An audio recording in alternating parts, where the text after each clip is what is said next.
Welcome everyone to episode 222 of Just Joshing. I am your host, Joshua Pentelaresco. I write stuff and podcast too. Today, my guest is the returning Pat Flewwelling, the supervillain known as Sarcastica.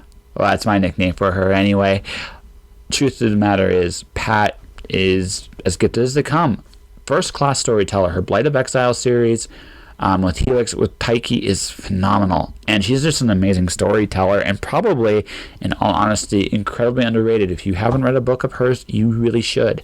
Number one. Number two, incredibly sharp mind, business-wise. She cares much. In one sense, me and her are a lot alike in that we care about people coming up and making a name for themselves in literature in Canada. I look at Ellen and Michelle, and definitely I can see where Pat has been a great influence on her. And truth of the matter is, Pat's been a great influence on me too. So Pat, if you're listening to this, thank you very much for your part in making me who I am today. I mean it. I hope these interviews are just a nice way of paying it back, because you honestly deserve all the success you get.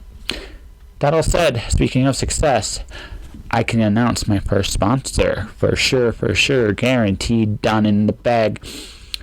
I almost sound like the Macho Man. Ooh, yeah, when I say that, but it's true. My first sponsor is Words and Pictures Comics, starting in March. Cool giveaways are going to be coming your way anywhere in Canada and the United States, at least for a little while. It's going to be a lot of fun to do. And I want to thank Words and Pictures for taking a chance on me. So, guys, thank you. And, guys, let's just get to that interview, shall we? It's all good, though. I'm turning this on, by the way. Okay. Yeah, that way we know. All right. Let's go. Yeah. So we just watched the great Pat Flewwelling collapse in a chair after doing her workout this morning. It wouldn't have been such a workout if I had turned left instead of right.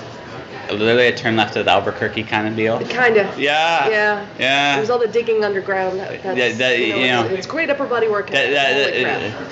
That explains the more muscular tone I see this time. That's right. Yep. So how you doing today? Actually, not bad. I didn't get as much sleep as I was hoping to, but I got sleep, so that's good. Yeah, well, I did. I was up like 20 hours yesterday, though, so. Yeah, that was me on, I don't know what day we are. It's Saturday. It is Saturday. Yeah. Not yesterday. Wednesday, Thursday. Yeah, because it's the time zone jump, right? But also, I flew really early out. I flew really early out. I had an adventure at the airport, so actually I've had nothing but adventures traveling this last 2 weeks. Yes. You learn more from adventures from doing it the easy way. Somewhat true. Well, I don't get rattled very much when I travel anymore. I've had things happen, and you just kind of like I said, I've dealt with some real big life stuff. So after you deal with the big life stuff, you're annoyed sometimes. Oh yeah. But you're not like, oh my God, we're gonna die, right? Well, I don't know. You haven't seen me on a plane. It's the little turbulence that makes me cry. Are you afraid of flying? I do not fly well. There's only 3 things I don't like about flying: going up, going down, and everything in between. That sounds eerily similar to the 2 types of weather in BC. It rains twice a year. It's January, June, July, December. It's all inclusive. That's pretty much it. Yeah. Except for today. I mean, we've had 2 really good days of good weather so far. Yes, I know. Thursday was beautiful. Today is beautiful. I know. I want to go outside and play. You should. That's how old I am. I mean, as old as I am, I still want to go out and have recess.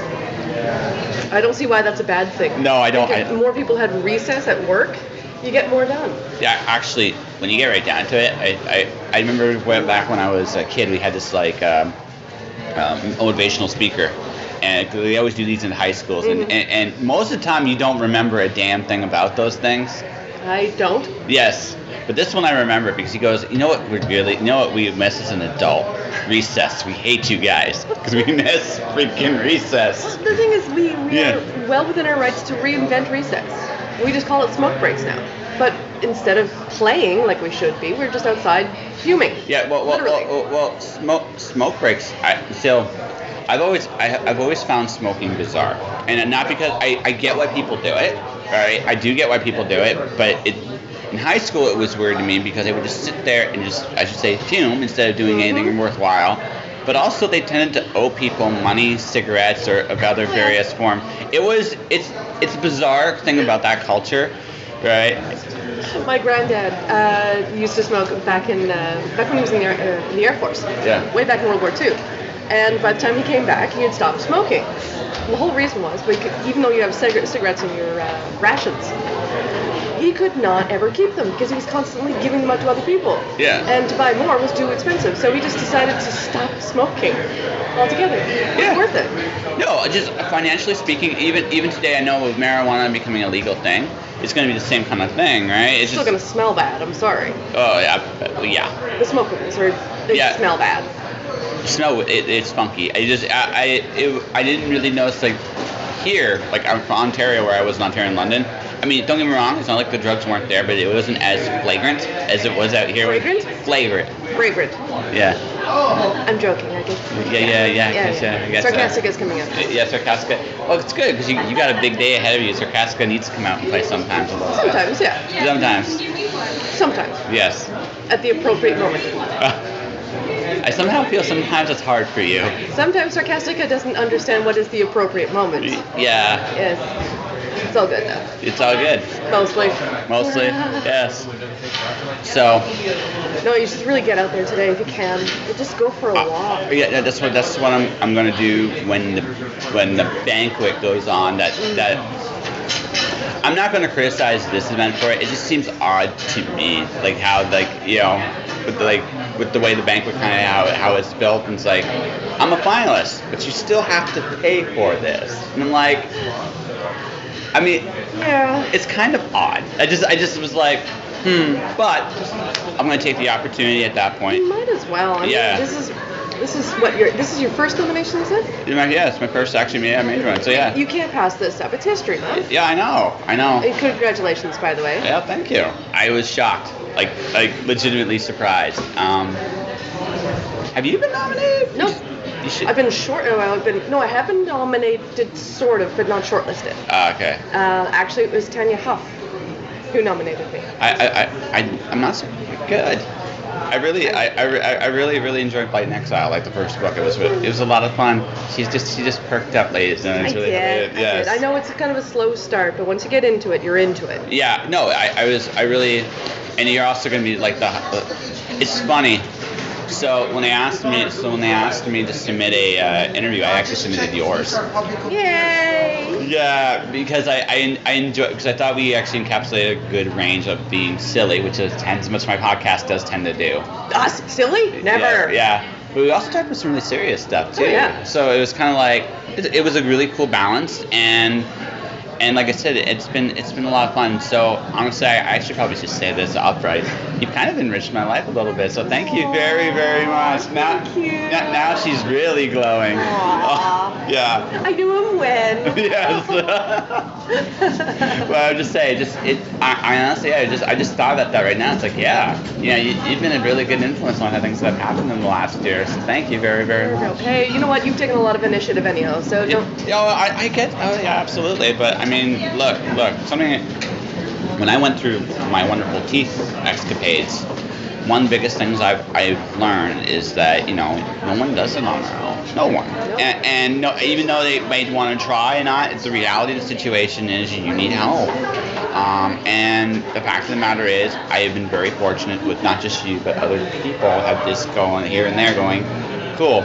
So I mean, you've got some good backers behind you. Yeah. That's pretty amazing. Yeah, I'm shocking, actually. Not shocking. Well, it's one of those like surreal things. Yeah. Like, it's like one of those really like surreal like blank. You like me. You really like me. Well, I just it was my birthday a couple days ago. I just looked at that list of people who wished me happy birthday. It's like, holy cow, are you all at conference? And these are all big names now too. Yeah. You're getting some nice exposure. Yeah, exactly. So it's actually it's a genuinely flattering thing. We got to talk about you more than me here. So. Oh, what to say? What to say? Well, actually, I can tell you, I have discovered that I can make a mean ramen noodles in the microwave. I'm not gonna lie to you. That doesn't sound that. I'm not a big microwave guy. I actually, yeah. No, you see, I'm proud of this because this means I can actually now do gluten-free, lactose-free, free-ish food at a hotel. Which is tricky because honestly, traveling, So my worst nightmare. This Yeah. is my worst nightmare when I travel now. I cut out almost fast food completely out of my diet. I did that. Why is that bad? What? Why is that no, bad? No, here's the bad. Here's the nightmare. When you're on the road and there's nothing but McDonald's. That's a horrifying. That's horrifying. You're like, what is actually healthy on McDonald's menu? Nothing. Okay. So this time around, this is completely different. This is how I want to take 2019. Because you know me, I've been doing a lot of traveling. Yes. And I put on pounds last year because of situations like that. So this year I tried not to do that. But it's not only a food thing, it's also a cost thing. Yeah. Right? The more you save costs, the more travel you can do. Which makes sense to me. So now what I actually do is if I'm going to be here for a couple of days, I actually do grocery shopping. So I went out and I actually bought healthy food, like healthy snacks. Yeah. And I can take them wherever I want. And, well, okay, I didn't have the wherewithal to do it last night, but you get a nice little pack of rice vermicelli. You can get 6 of those for like $1.50. Yes. And it's not the Mr. Noodles crap. Yeah, no, the Mr. Noodles crap sucks. Yes. Yeah. So ingredients, rice, that's it. So that's fantastic. And if you don't have a microwave, you may have a kettle. If you don't have a kettle, you have one of those little coffee makers. And these noodles are quick cooking enough that you can just do some hot water one way or the other, throw in a little packet of OXO, and away you go. So for me when I travel, one of the other things I do is I try to, if I know I had lost like the 8-day travel thing, didn't do that, but like you can't do that. After day 4, you're done. Oh yeah. Yeah, right.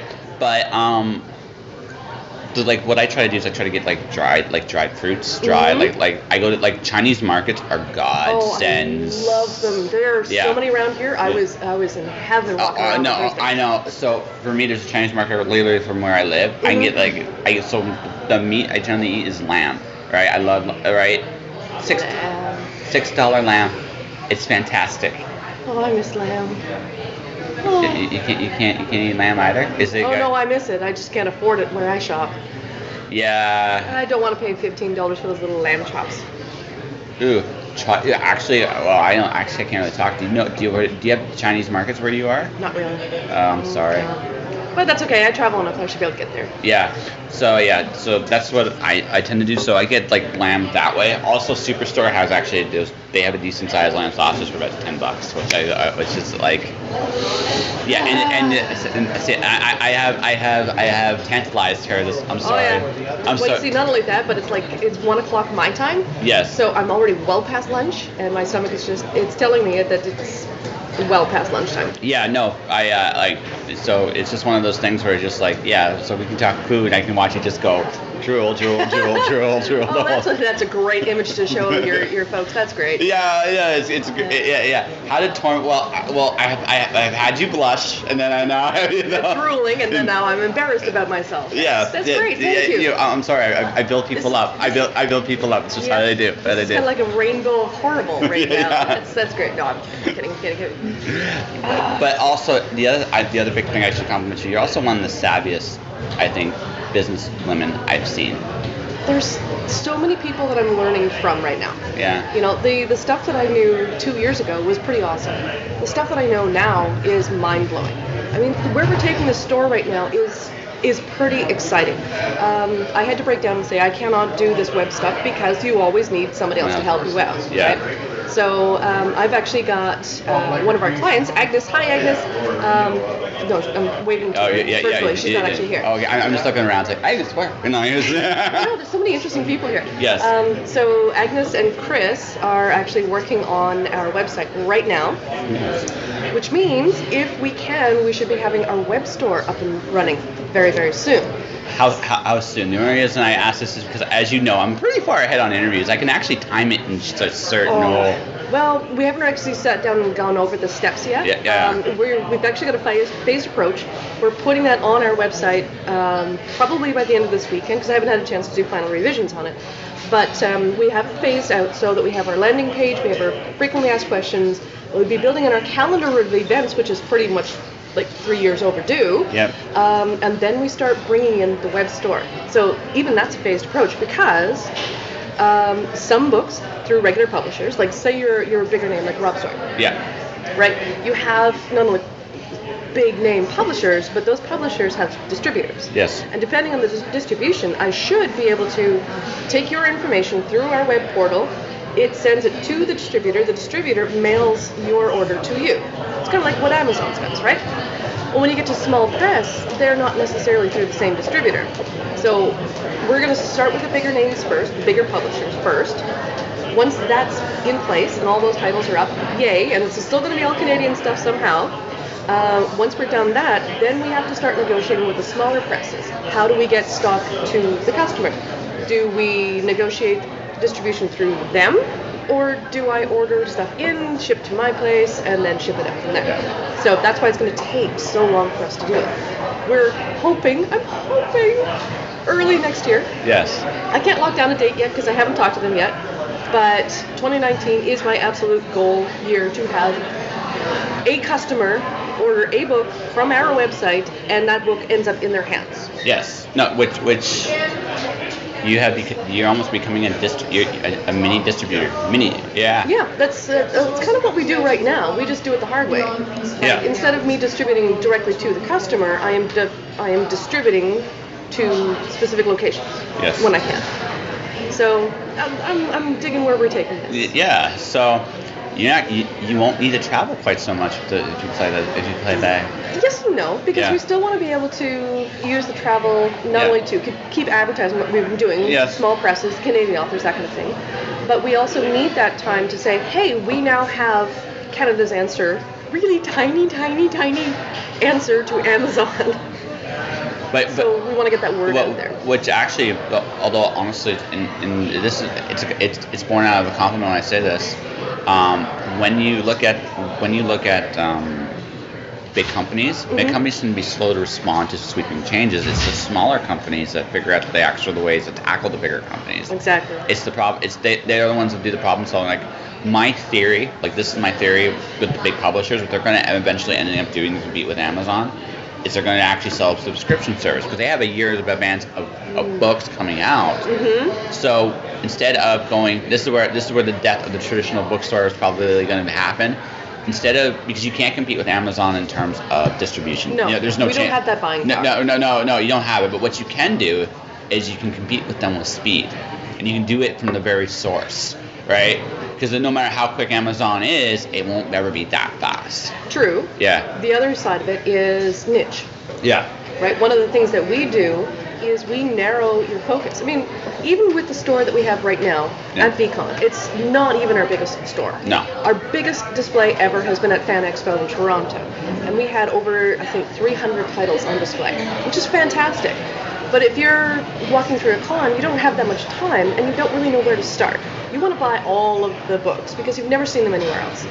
So we being Mythhawker staff, take the time to say, okay, what are you interested in? We want to pair the reader with the book, which is something that Amazon does not really do. No. If you like this, then you will also like this. But when you first start out, you don't know who is Canadian. Yeah. Right? We want to say, okay, well, if you're interested in buying Canadian, if you're interested in supporting independent authors, start here. Yep. And if you are interested in this or that, or if you're looking for something a little darker, a little lighter, go here. Yes.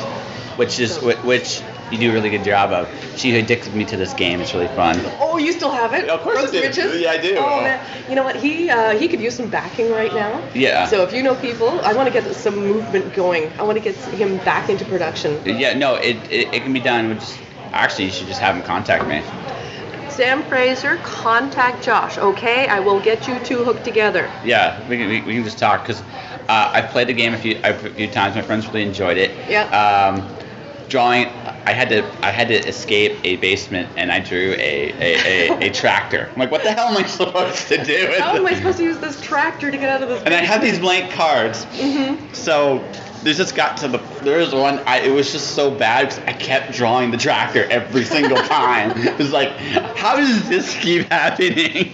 right? I can't remember the ones that I kept pulling, but it was just the silliest things. Yeah, to the point that one was so bad that my opponent would defend me. He goes, I don't have anything to say. This is, it's like, do you believe this? Yes. And I'm like, no, but it's the best I have with what I got. Exactly, and then there's fate that's involved as well, and it's I love that game. One time, and sometimes too, and the other thing too is sometimes when there's like a logical, you can find people's logical incongruities, same game. I really wanted to go with the guy's escape plan because it was good, except no one could tell me the speed at which things were moving in the room. And that's a big factor in how you deal with things. And he was like, oh my God, that's fair. It's like, I'm not against your plan because I like it, but I can't. It's gonna work. Well, I don't know if it will work because it's just like, it could, even with if it's moving a bit, but if it goes to X amount of speed, right? What we should do is, if we can do it, is the next couple of cons, if we have anything else like VCon has its gaming room, we should get a demo in there. Yeah. Well, actually, so this time next year, my board game will be in prototype stage. That's true. That is true. So, which is me doing an Alice in Wonderland riff with Greek mythology. It's gonna be fun. It's gonna be a lot of fun. We can do the user testing soon. Well, actually, my 200th episode. It's literally the first public test of it. So, that's cool. Yeah, that's that. It was like, that's the cool thing about. I knew him when. I could say the same about you. I think the interesting thing is with you, you're a very, very good writer. And never go blushing again. Yes, I made you blush. You're a very good writer, but you've also very quietly you and your partners in crime. Hi, Ellen, how you doing? You're on a cruise, you lucky woman, you. Yes, but you're missing all the best Vancouver weather, so yeah. So, you guys have very quietly built a very cool network. You're actually, again, you might not be the first name on the list, but I would argue that Canadian, I don't know if literature is quite the right word, but Canadian science fiction and the genre stuff, you guys have a really big hand in that. And I think that it's going to make this really tough. What are you prouder of? That is such a tough call. See, I told you, I can be evil too. Okay, well, the thing that I'm most proud of is something that I've always wanted to do, which was to create jobs and help people get into where they want to go. I don't want to be the person who sees your career go from the very first day all the way up to when you're the CEO. I just want to get you started because that's what was given to me once upon a time. Actually, who gave that to you? That was way back when. So, a little bit of background here. So here's the serious part. Way back when, my mother was on a fixed income, and it was just her and me. So back in those early days, that kind of thing was much more frowned on. There was always the statistics. If you're growing up in a single parent household, you are destined for a life of crime and teenage pregnancy, and you'll never make a thing of yourself.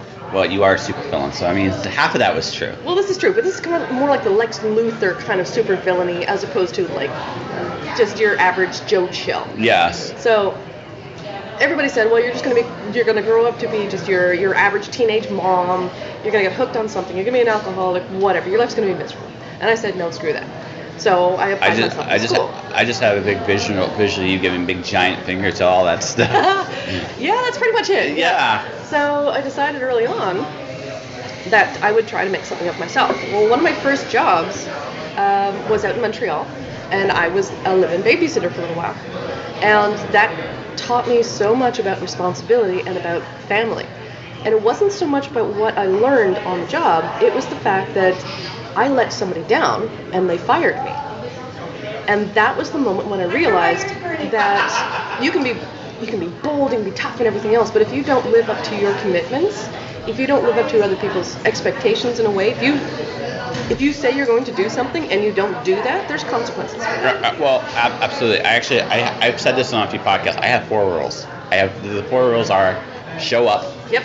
do your shit, don't quit, the rest is rain. All right, and the last one is very important because actually it's my biggest life lesson. Nothing works out the way you plan it. Oh, no. But that's not necessarily a bad thing. Not in the least. Really, right. So I certainly didn't plan to have a bookstore. Yeah, exactly.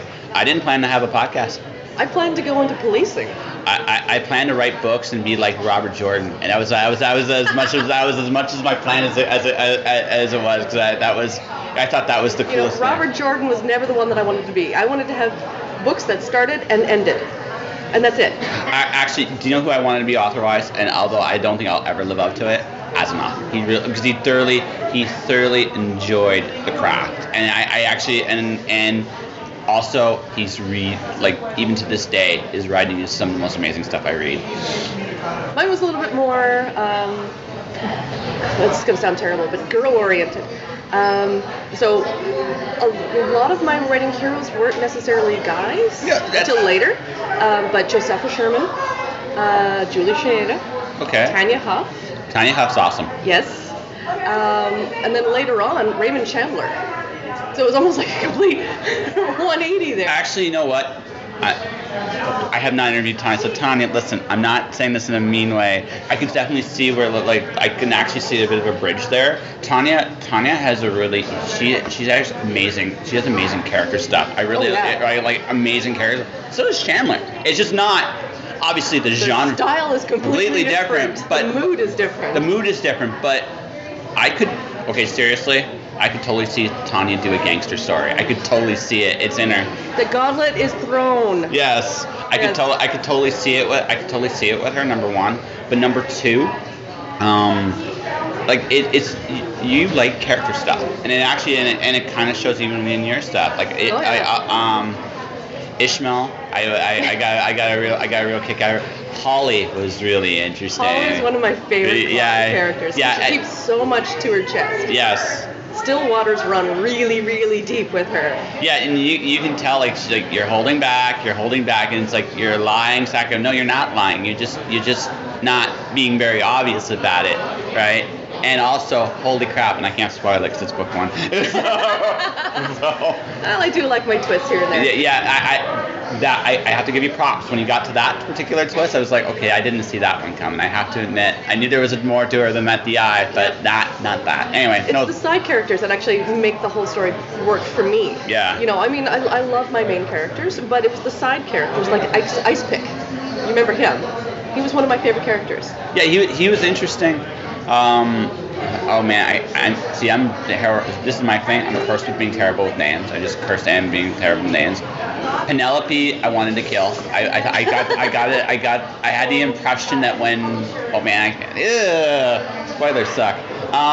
Can't say that. Redacted. Yeah. Yeah. So I really wanted her to die, and I'm not lying because I deal that kind of worry over everything is annoying, right? So it's like, but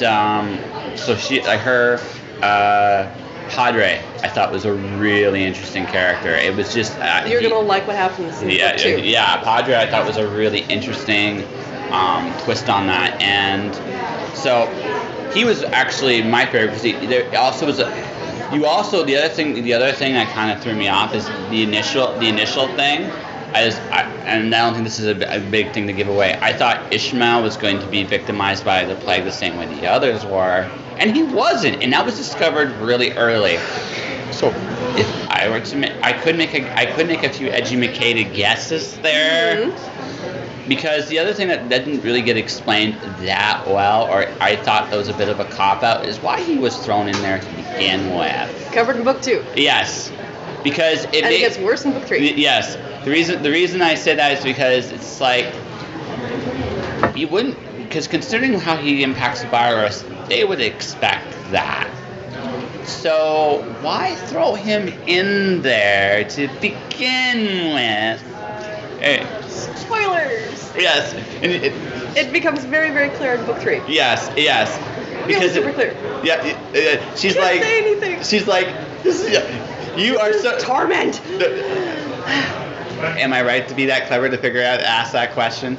It's a very good question, an important question to ask. Yeah. Yes. Because it made because it was the only thing about that whole scenario, because you put him in there.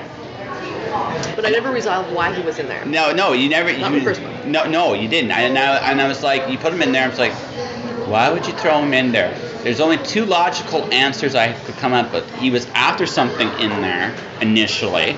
She's like, I'm being good now. I'm being really good. Or someone wanted him there, and I'm leaning more towards that one actually than the other one.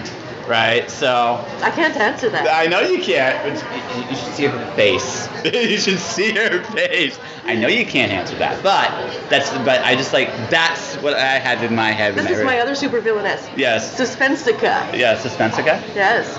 I keep you in suspense. So when they merge together, is it Suspensica? Don't say that with a mouthful. No. No. It's a good try though. So yeah, it was good. Yeah. I had to do that. So, but yes, I am looking forward to it. Also. Well, I'm glad you enjoyed it, even though it's kind of frustrating. Well, it wasn't frustrating. It just was slow start. Yes. Awesome action, fun characters, and the conclusion was like it's a book one conclusion.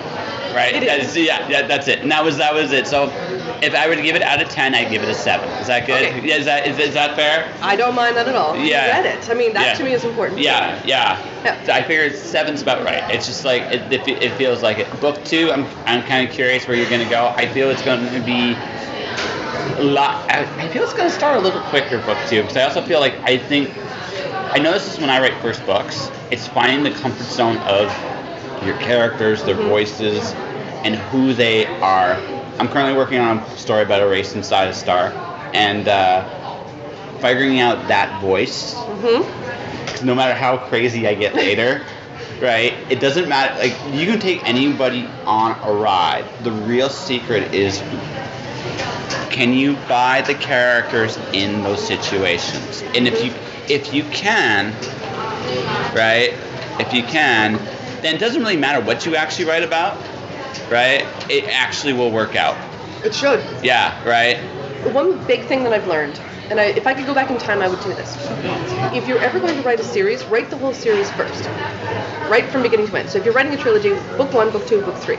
Then go back and do it over again. In fact, that's what I'm doing with one of my other series. I was working on a dayjob series, self-publishing it. Got to the end of book 2, and I'm realizing that I'm painting myself into corners already. So the errors that I made in book 1, because it was a long time ago, I can no longer resolve because it's locked into print. So if I take everything back down, write the whole thing, rebrand it, do the beginning properly, knowing where I'm going to be at the end of that series, I'm going to feel much better, and I will be able to hit my stride very, very early on. So if I were to go back and do Helix over, the same thing. There is a lot that I would not be changing in book 1. I can't, because that's not how the story goes. But stylistically, and in terms of the pacing, and in terms of the science, there's still things that I would do differently. But I'm not going to. Yeah. Because it's in print, and I like it. Yeah. Even if it isn't, it's 7 to 10. Oh, thank you. No worries. Yes. Hey, it's not a 3 out of 10. I'm okay. Yeah. I don't know if anyone could actually give that a 3 out of 10. It's too well written not to. I mean, technically speaking, it's too well written not to do it. I mean, the action saves it, I hope. Well, again, this is just my opinion. You got very comfortable after page 20 with what that world was, and there was that once you got comfortable, you were in, and it was a ride. But I just thought there was like a little bit of like, okay, I want to tease them, but I want to make sure that, and there's like that finding that comfort zone of that world. Yeah. And that's what and that's why it's like when I first read it, it's like, this is a little slower than then I get to like 22, 23. There we go. Okay, so if you're reading this book, that's where you have to start. Yeah. You can skip over the little stuff. Just start on page like 22, and then go back and go through the whole thing. Then go back and read the first couple of pages. There. That's your journey. I was just saying that I just felt like you got comfortable, and when you got comfortable, that's I can almost tell like that's where your comfort was. Oh yeah. Well, considering that it's also the first full-length publication, you're going to find that with pretty much anybody. What really gets me is where I'm at now. If I were to go back and do things, it would be so much different. Okay, so going forward, I can just imagine where I would be in 10 years. I'd still be even more upset with what I've got. Well, so here I have a rule. If I have a book, if I've taken longer than 3 years on a written project, I move on. The reason being, I'm not the same writer I was. Nope. And did I tell you last time how long it took me to write the first draft? yes, you did. Yes. I was really insanely jealous of that because I was insane because I found one person as fast as you. Only one, Randy McCharles. I can believe that. Yeah, Randy McCharles. I believe that. Well, he does nano all the time. Well, no, he's a machine, but when he sits down and actually has the time to do it. Yeah, he's a machine. I think what it comes down to, and I've learned this too, because I'm like the novel I'm currently writing. I've been distracted the last 3 weeks with everything, but when I've had a moment, it has literally been singed on the page. Like I don't can I get back into this? Wow, this is easy. And again, story's perfectly in sync in my head. I know what I'm writing, but it's the time to do it, right? More than anything else, sometimes I have to. This is why I write so fast. Yeah, well, yeah. I don't have a choice. Well, no, yeah, exactly. This is what I think comes down to. When your time is limited, you actually get to the point where you become very efficient with what you get into. It's not just efficiency, although that is definitely a huge part of it. It's the fact that you're outrunning your internal critic. Yeah. You don't have time to whine over whether it should be ran or run or whatever.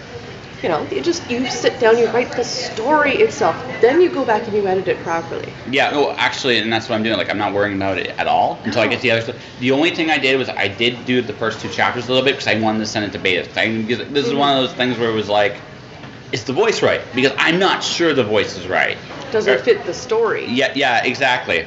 And my sister, who I just criticized her with some of her stuff, she tore me a new one for the first chapter. But she has experience because she's done stuff where she knows what the girls sound like, what they should sound like. And I've never been a woman, so it's kind of like it's. But is it consistent? Does it make sense? Does it convey the image in your mind? Can you empathize with the character? Is the character grow? There's a lot of things that are still common, regardless of whether it's male, female, or other. Absolutely. So it's good to have that, and like I said, older versions, like the older things, like okay, that works. It's like good.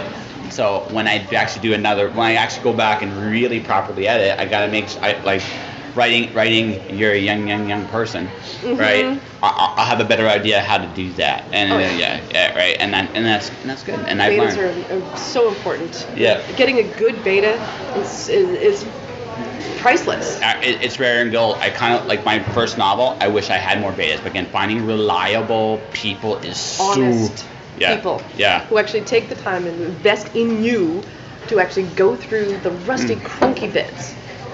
To actually say, here's what I'm seeing all the time. Here's what works. Here's what doesn't work. It doesn't take a writer to be a really good beta reader, but it takes somebody who is very honest and very supportive and very analytical almost. Yeah, analytical and gives a shit. Exactly. Yeah. Yes. Yeah. That part especially. Because if they don't care, they're not going to tell you. They're going to say, yeah, it's good. Yeah. Yeah. Oh, I don't want good. I actually tell people, if you want to shred me, shred me. I'll have my moments where like I need to go cry in the corner now. But yeah, but at that point, but you need that because it doesn't. I don't get better with being coddled. I don't. Right. I'm going to have moments. I'm going to be like, I need to go away now. Does that hurt? Can you argue with it? No, that's why I'm crying. Funny enough, though, the ones that hurt the most are the ones at work. Yes. When your boss is looking over a draft and he has to make changes and like, I do this for a living. What are you doing? No, it's supposed to be that part of the past participle. Stop. Yeah. No, I actually really do enjoy working with my boss. It's a completely different style. Yeah. Working day job communications and writing, there's a lot of overlap. But it's a completely different style, and you have to learn from other people. And absolutely, and in all fairness too, I may have for all my years of practice, there are things first year see I don't. And that again humbling a little bit, but also it's real. I can only see things a certain way because that's how I'm built. You see things differently. That's a good thing. And sometimes it's important no matter which rank you're at either, because I remember once upon a time there was a director who gave me her email to look over. Well, I looked over the email and there was nothing wrong with it. She sent it out. And then we both realized that she hadn't asked me to check the subject line. And she had misspelled shift change. Shit. Yeah, there was a letter missing. Yeah. And it went out to the organization. So that was great. Yep, so the moral of the story is even your beta readers need beta readers sometimes. Well, sometimes mistakes happen. Shift happens. Yes. That actually should be a shirt. And you just have like the app just mistake like it faded. Right, just a faded app's like oops. But anyway, so I think we have a good interview. What do you think? I think that's fantastic. Okay, so I need another cup of coffee, then I'm gonna get into the dealer room. Okay, so before you get into the dealer room, yes. Why don't you plug your current book? Okay. Or actually, you have a choice: your current book, your bookstore, yeah, and how people can find you. Well, if you go to the bookstore, eventually you'll be able to find the books as well. So it's a one-stop shop. Yeah. So the website will be on Mythhawker, mythhawker.ca. Don't say that 3 times fast, ladies. I couldn't say it slowly the first time. Yes. So mythhawker.ca. Very, very soon we should have our stock on display, even if it's just links to where to buy it, and then moving on to the web store, and you will be able to see my books there. All right. Very cool. And that's where we're going to find you too? Once we get that calendar on, yeah. Okay, sweet. We'll figure out where I'll be then. Well, over there. Yeah. It's okay, a little extra content. And that was my conversation with Pat Flewwelling, ladies and gentlemen. Pat had just recently released her 3rd book through Tyche Books of the Blight and Exiles series. Definitely take a look. The first book is Blight and Exiles Helix. You should definitely start there before getting to the rest of them, but they are very good. Like I said at the beginning, her take on werewolves and diseases and just incredible stuff. And yeah, Pat's awesome. She just is. So definitely check her out, dive through her books or through Mythhawker. And that will do it for another episode of Just Joshing. So, to support this podcast, you can do this a number of different ways. Number 1, you can subscribe to the podcast. You can do so through iTunes, Google Play, Spotify, or through Podomatic. Whichever one you're comfortable with. Just put your name down, go for it. It's cool to see people coming up. And leave comments, reviews. If you like the podcast, reports, share it, support it however you can. Number 1. Number 2, and my books, The Watcher, Storm Dancer, Wandering God, and coming soon, Alice Zero. Mirror Publishing is where you want to go for Watcher, Storm Dancer, Wandering God. Through me, at various book locations will be where you can get Alice Zero. More information coming on that soon. Beyond that, I have my YouTube channel, Joshua Pentalaresco. Definitely check that out. There's some great episodes and conversations there. Above all else, maintain your integrity. Not just in your words and your actions. My motivation for everybody this year, my challenge for everybody this year is just follow through. Whatever you got to go for, whatever you're doing, follow through. Good things will happen. All right. See you guys next time. Josh.